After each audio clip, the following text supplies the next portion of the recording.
In this game, you stand high above the world and basically just chuck things at waves of enemies. The game requires 2 move controllers to play, as you will be using 2 virtual hands to catch and throw things back at the enemies. To be more efficient at quickly taking out the enemies, you're going to have to get used to throwing things with both hands. Most of us likely have better aim with our right hand, so there is some extra throwing challenge instantly here. I actually found myself passing objects to my right hand every so often, as I knew I would have better precision. It's only a small action, but it did help to make me feel like my body was actually inside the game more, as a real world weakness was carried over. Don't take this as a negative though, as it did encourage me to improve upon my left-handed throwing skills. Enemies throw a lot of things your way, sometimes in very quick succession. You can either hit them away with held objects, or you can actually dodge out of the way of them. You can play while seated, but it will make dodging harder, and from this position, you are bound to take at least some damage now and then. If you do get hit with certain objects, they will stick into you. These can then be pulled out and thrown back, which is a nice little touch that further increases your presence in the world. The throwing in this game is very good.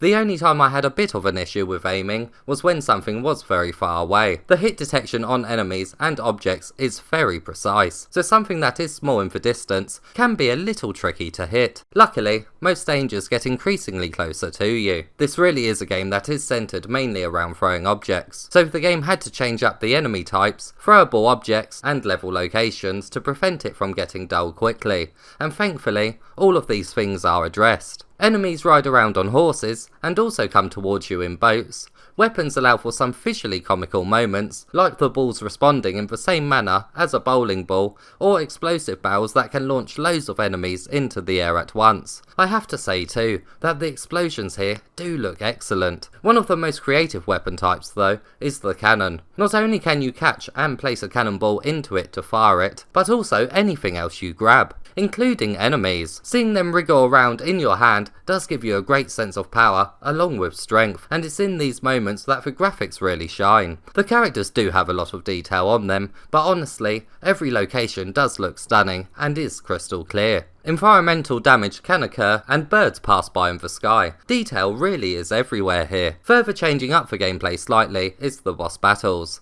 Some do have a whole level to themselves, but there is always some sort of grand event at the end of each normal level too. It's a great way to reward the player with something new at the end, and also helps to make each level feel a bit more distinct. The difficulty here really is great, but I'm not talking about how tough the game is, because you can easily complete one playthrough without dying too many times. Well, apart from a level or two near the end. I'm mainly talking about the difficulty that is tied to the scoring system, which is a massive aspect when it comes to these types of arcade games. Quicker kills keep your score multiplier going, you're rewarded for group kills and long shots, and even after each wave of enemies, you have a chance for an additional score bonus too. Completing the wave quickly, along with not taking any damage, will give you a score boost. The game certainly takes notice of skilled players, but also of not so skilled ones too, as if you die, you will respawn back at a checkpoint, but if that happens, your end score will take a massive hit, and it will be very hard to even get 1 out of 3 medals for that level. The scoring is unforgiving,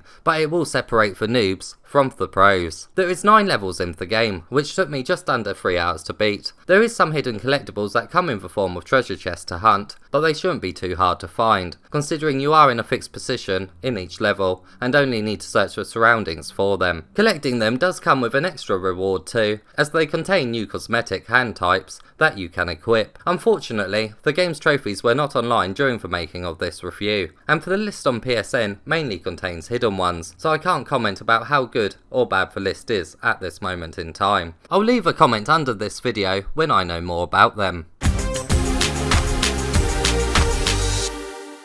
My main concern here was that the game would get boring very quickly, as it is mainly centered around one gameplay element, but it actually didn't. In fact, it was one that I found myself enjoying from start to finish, due to the variety found throughout. Some waves can outstay their welcome though, even with a newly introduced gameplay element, but I did always feel like I was improving upon my aiming, which helped to keep me engaged, and when you do get a rally of no misses going, It feels so good. I really love the scoring system in this game. Arcade type games really do mainly revolve around that for replayability, and the scoring here has been given so much thought. Even the small things like hitting a remaining enemy who is running away after a wave has been completed will help to keep your combo going. My only concern is that the levels are on the lengthy side, so if you mess up during one of the waves, you may want to restart, as you know your score isn't going to be medal worthy. The more lengthy levels found here can hurt that one more attempt state of mind. Overall, I enjoyed this one much more than I initially thought I would. On the surface, it may seem like it's a very simple game, and yeah it is, but it's the easy to pick up and play nature, along with some hidden depth tied to the scoring system, which enables casual and competitive VR gamers to both have a chucking good time.